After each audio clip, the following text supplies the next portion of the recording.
Just as our speakers come out, I just wanted to introduce myself. I'm Lieutenant Eric Rainey with the Santa Barbara Sheriff's Office, Public Information Officer. I've got a lineup of speakers for you today that are all going to share their individual involvement and our collective involvement in this incident. I have Sheriff Bill Brown from the Santa Barbara County Sheriff's Office, United States Coast Guard Captain Monica Rochester, Santa Barbara County Fire Captain Mark Hartwig, Santa Barbara County District Attorney Joyce Dudley, Assistant Chief Ryan Smith from the California Office of Emergency Services, and Suzanne Grimacy from Santa Barbara County Behavioral Wellness. If you could hold all of your questions until the end of all of our speakers' statements, that would be helpful. We will give you an opportunity to ask those questions, as well as have an opportunity to interview individuals one-on-one if you need to after. Please see me for those requests, and I'll try to coordinate that for you. And again, we appreciate you being here, and I'd like to introduce Santa Barbara County Sheriff Bill Brown. Thank you, Lieutenant Rainey. Thank you, ladies and gentlemen of the press, for being here today. Before I begin my remarks, I just would like to acknowledge our local elected officials who have come to show their support today. We are joined by Congressman Salud Carbajal, Senator Hannah-Beth Jackson, Assembly Member Monique Limon, and two of our county supervisors. From the 2nd District, we have Supervisor Greg Hart, and from the 3rd District, Supervisor Joan Hartman. So I'm going to give you a quick overview of the incident and what occurred early today. I'm going to then hand it off to Coast Guard Captain, who is going to talk about the rescue effort that went underway this morning. That will be followed by some remarks from our fire chief to talk about the Santa Barbara and Ventura County fire response to the incident.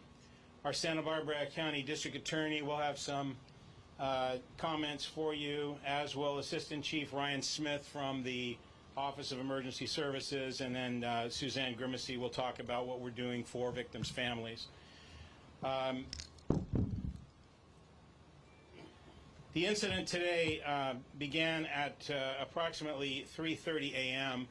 The Coast Guard sector in Los Angeles received a Mayday call that was from a fully engulfed 75-foot commercial diving vessel that was off the coast of Santa Cruz Island.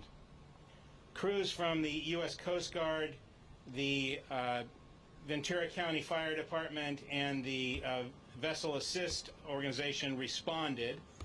The Coast Guard launched aircraft as well as boats and located a vessel that was fully involved in flames in the Platts Harbor area on the north side of Santa Cruz Island.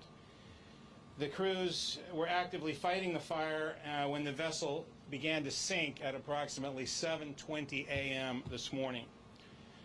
39 souls were reported to be on board that vessel when it left Santa Barbara. 5 victims were subsequently rescued during the initial response and have been transported to Ventura Harbor. This particular dive trip that the boat was on was a 3-day trip that began August the 31st. It was scheduled to end tomorrow morning. It was advertised as a Labor Day weekend North Channel Islands dive trip. The boat was scheduled to depart Santa Barbara Harbor at 4 a.m. on Saturday the 31st and return on Monday the 2nd, as I say, in the morning. The dive company chartered the boat and the crew from Truth Aquatics, a Santa Barbara harbor-based operation that has been in existence since 1974. So far, in Santa Barbara, I am the coroner as well as the sheriff. So our coroner's bureau has been involved in this event because 4 victims have been recovered thus far as deceased. They have been transported to our coroner's bureau. We can only identify them at this point as 2 adult males and 2 adult females. Rescue and recovery efforts on the scene have located an additional 4 victims on the ocean floor in close proximity to the vessel, and we have dive teams that are in the water as we speak that are working to attempt a recovery of their remains. But the boat remains unstable, and I'm not sure when we're going to be able to recover those bodies as well as any more that may be within the vessel. The Coroner's Bureau is responsible for identifying the victims, for notifying the next of kin, and for determining the cause and manner of death. We have asked for assistance due to the sizable nature of this incident and have received support from the Los Angeles County Coroner's Office and from the Sacramento County Coroner's Office as well. The 4 victims that we have recovered as of now will need to be identified through DNA, and that may take some time. The condition of the remains that are recovered subsequently will determine the speed at which we are able to identify any of the victims. Our hearts go out to the families of the victims of this terrible tragedy. We understand the tremendous burden that they are under right now as they wait to determine exactly what happened and what condition and situation their loved ones are in. We will be working diligently to try to get them as much information as possible as soon as possible. We've also set up a family assistance center which is designed to provide specialized assistance to family members of victims of this tragedy. I am going to now turn this over to Captain Monica Rochester of the United States Coast Guard, Los Angeles sector, and she will give you a briefing on the rescue effort that was undertaken this morning. Yeah, my name is Sheriff Bill Brown. Common spelling.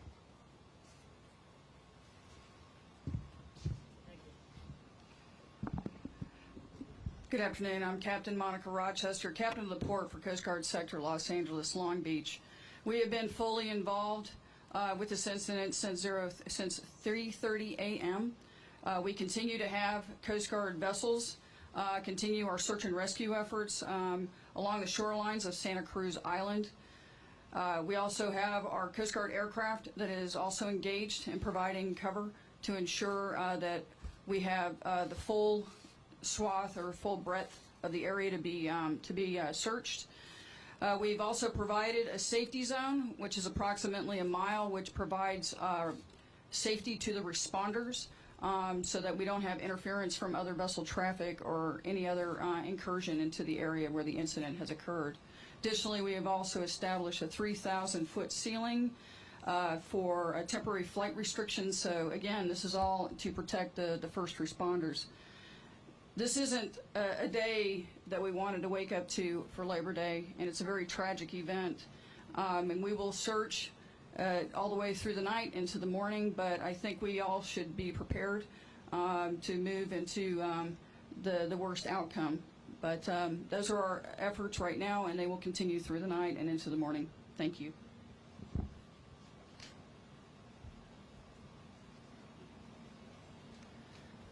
Good afternoon. Mark Hartwig, H-A-R-T-W-I-G. I'm the County Fire Chief and County Fire Warden for the County of Santa Barbara. I want to start by telling you that the hearts of this community are heavy as the families deal with this. For representing those in the water and on the ground and those that are supporting this incident today and into the future, we are saddened with the families and those that are close to the folks affected by this tragedy. From the fire side, we were, shortly after the May Day, the PSAP in Ventura County was notified by the Coast Guard. That initiated an immediate response, as you believe heard this morning from Ventura County Fire Department out of Oxnard. They responded with 2 fireboats. Upon arrival at the scene of the incident, they encountered a fully involved wooden vessel in the waters off of Santa Cruz Island. They began to extinguish the flames and then notified the county fire department here in Santa Barbara. We continue, the county fire department continues today. We will offer our expertise in investigations on cause and origin, along with the team from the sheriff, Sheriff Bill Brown's office, and then we'll also provide incident support throughout this incident. Thank you.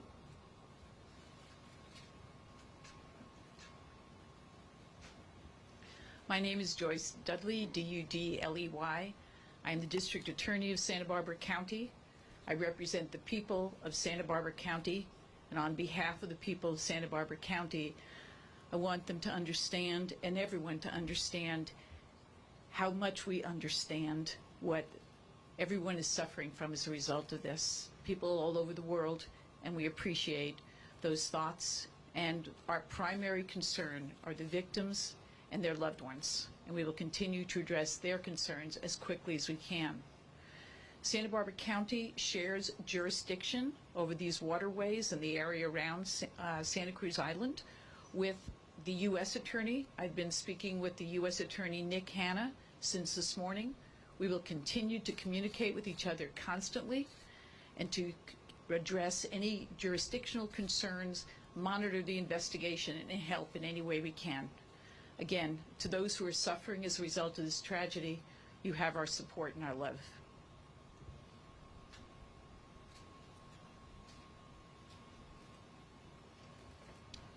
Ryan Smith, Assistant Chief, Governor's Office of Emergency Services, Law Enforcement Branch. On behalf of the Governor's Office of Emergency Services, we send our condolences to the victims and the families. Please know the thoughts of our entire state are with you during this tragic incident. Early this morning, the state's California Master Mutual Aid Plan was activated, resulting in multiple law enforcement, search and rescue, and coroner's resources being immediately dispatched to Santa Barbara to assist with the local and federal resources actively engaged in this incident. As this incident continues, we remain committed to ongoing collaboration with our local, state, and federal resources to respond to this tragic incident and fully support them in their ongoing efforts. This is a very complex, tragic, and sensitive incident requiring various resources and specialized training. Highly trained public safety personnel from throughout the state are on scene and engaged with our local partners and will remain committed throughout the response as well as into recovery operations. And I just want to reiterate our thoughts and prayers for the victims of this tragic incident, their families, and the Santa Barbara community as a whole.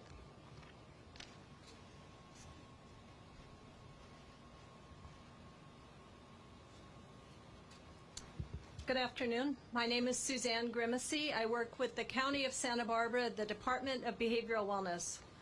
Today is Labor Day. I know people probably had many plans ranging from working or spending time with family and friends.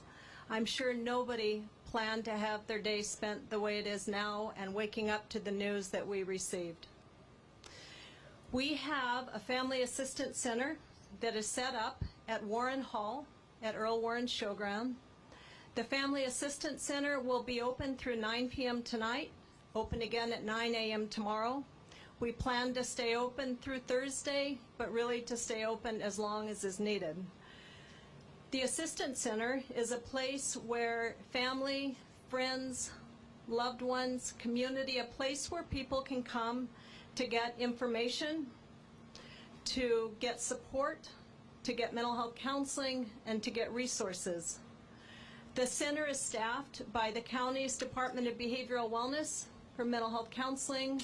We have clergy, chaplain, Red Cross, Hospice of Santa Barbara, Sheriff's Department, Fire, and others working together as a team. In addition, the county has a public information line that can be called. That number is 833-688-5551. So we'll carry on together as we get more information and learn new findings as the days progress. Hope that you will take care of yourself well and take care of others. Thank you. Thank you, Suzanne, and thank all of our speakers. we now be in a position to take some questions from you. Let me get him first. Are you hopeful that more survivors will be found? Well, we're always hopeful that there would be more survivors found, and the search and rescue operation continues today and will through tomorrow morning, doing everything that we can to try to see if anyone could have survived this. I'm sorry, I couldn't hear you. Yeah, I don't know that there is a black box on a vessel like this, and I couldn't answer that question for you. A clarification on the timeline. You said that the trip was supposed to end tomorrow? Or was it Correct. today? Tomorrow morning it was supposed to end. Tuesday morning.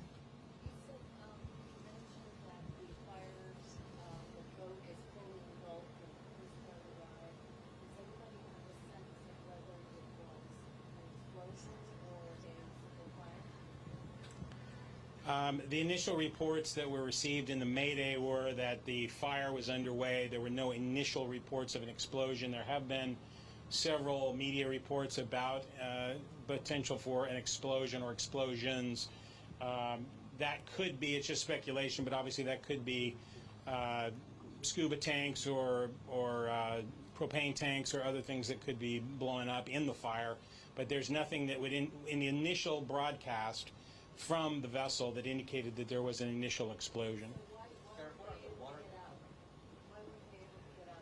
We don't know that at this point. And I think you have to understand, this is probably the worst case scenario you could possibly have. You have a vessel that's on the open sea that is in the middle of the night. I mean, at 3:30 in the morning. Fire is the scourge of any ship, and the vessel, if not everybody, most everybody was asleep at this time. The majority of the people were the passengers on the ship, and the sleeping compartment was on the bottom deck of the ship, so they would have been sound asleep when this fire started. So you can imagine that of all scenarios, to be in a remote location, have a fire that occurs, have limited, if any, firefighting capabilities that could address that, and then to have all of a sudden a fire that spread very, very rapidly, you couldn't ask for a worse situation. Sir, how much of the coastline has been searched so far? What are the water conditions? Can you repeat the question? Yeah, could you repeat that question? How much of the coastline has been searched so far? What are the water conditions? Yeah, I know that I can't tell you exactly how much has been searched. I don't know if Captain Rochester can address that, but certainly the island itself, the coastline, has been checked. I don't have the actual specific length or amount, but what I can tell you is that we continue the search around the island itself, as well as the water currents have indicated that moving to the west. So we will concentrate our effort also to the west as well. Captain, do boats like that, is there a protocol for escape hatches for below decks people on boats of that particular design? Usually that design is required to have an emergency escape hatch. And what does that usually involve? What kind of escape hatch? It usually leads the individuals out onto the main deck.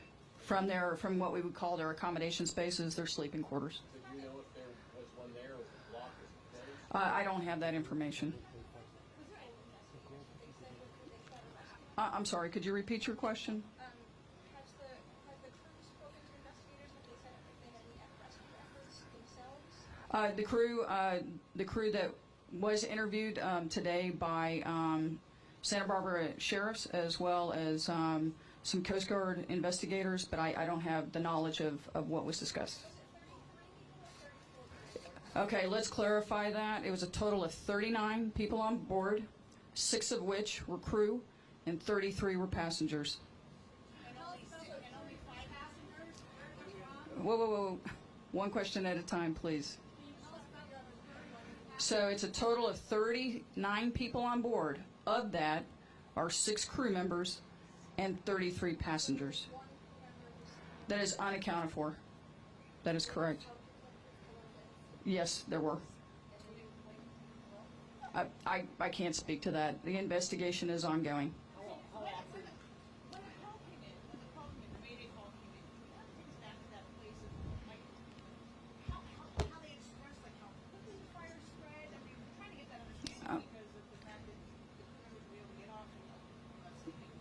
So the Coast Guard Communications Center explained to me that when the call came in, the vessel was already totally engulfed in flames. That's exactly how it was relayed to us. Do you know anything about the members of what they said as far as like if they were woken up by it? No, I don't have any of that information. Captain, can you talk about the instability of the boat right now? Excuse me, say that again? Instability of the boat right So the boat has sank, and now it's inverted, and it's on the seabed. It's on the floor in approximately 62 feet of water. Excuse me. Vessel is inspected annually by the Coast Guard. Have you had a chance to look at the vessel operator's record? Have they had violations? They have been in full compliance with regulatory requirements.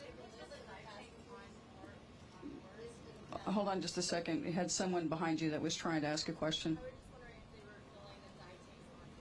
I don't have that information. That will come out probably through an investigation. The Coast Guard itself will launch what we call a formal Marine Board of Inquiry. So there will be a team of Coast Guard folks that will come out and commence that process.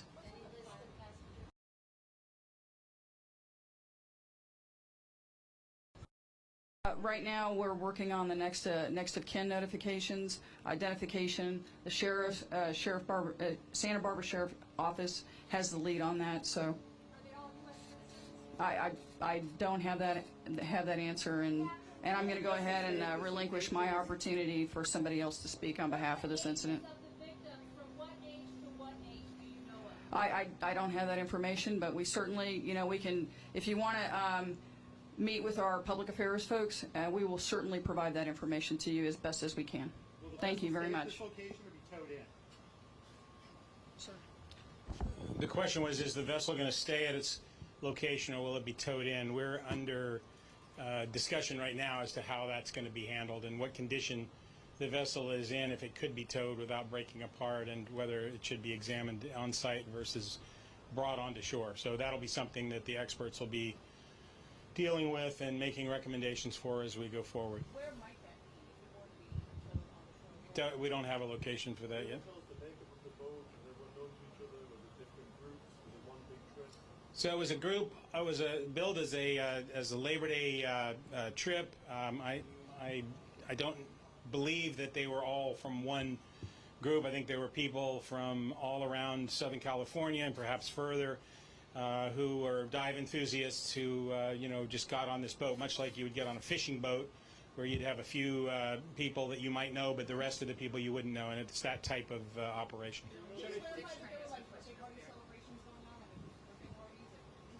I've not heard that. So, question is, was there firefighting equipment on board? There would have to be firefighting equipment on board to pass the Coast Guard inspection. So. We have, at this point, there's only 4 people have actually been recovered. 4 more have been spotted or seen on the ocean floor, and the remaining 31 people are still missing at this point. Okay, one at a time, please.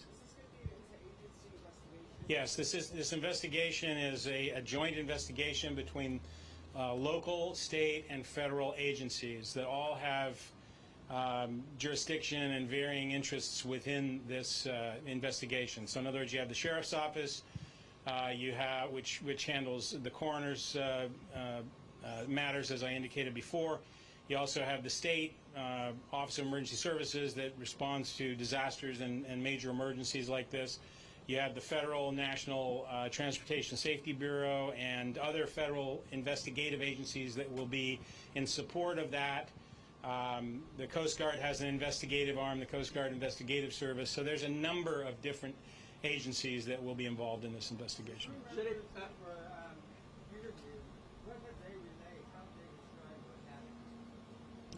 I don't have that information, Nick. The question was, what has the crew relayed or conveyed? The only information that I've got is that we do have some statements from them that the investigators are looking at.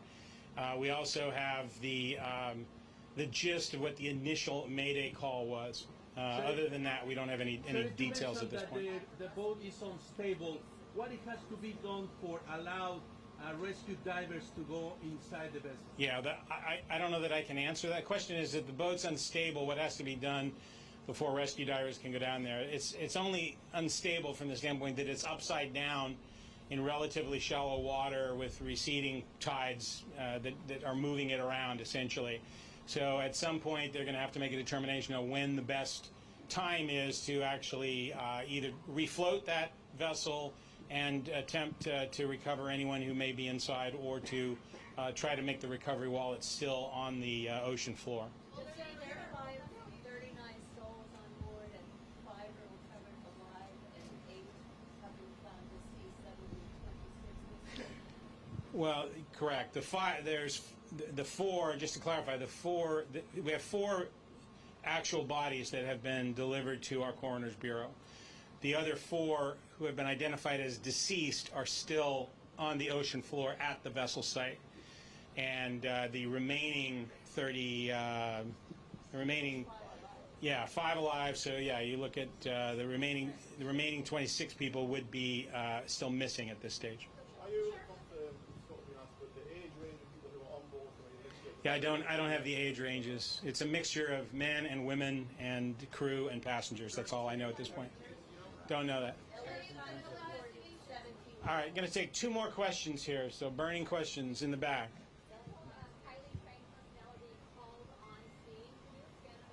So the salvage operation to get the vessel refloated and examined is one that obviously calls for a tremendous amount of expertise. That's one that will be required, and then there's also a concern for whatever fuel may be left in the vessel in terms of a hazardous leak type to contain the fuel that may be, and any other hazardous materials that may be in the vessel as well.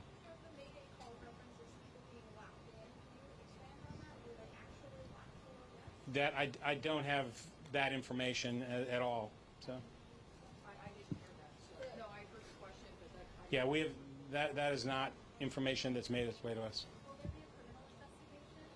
Well, there's an investigation to determine if there was any criminal activity, but we have no reason to suspect that there was at this point. But we are going to make sure that that's not the case. So that's why we'll be conducting it. Don't have that information for you. Thank you, ladies and gentlemen.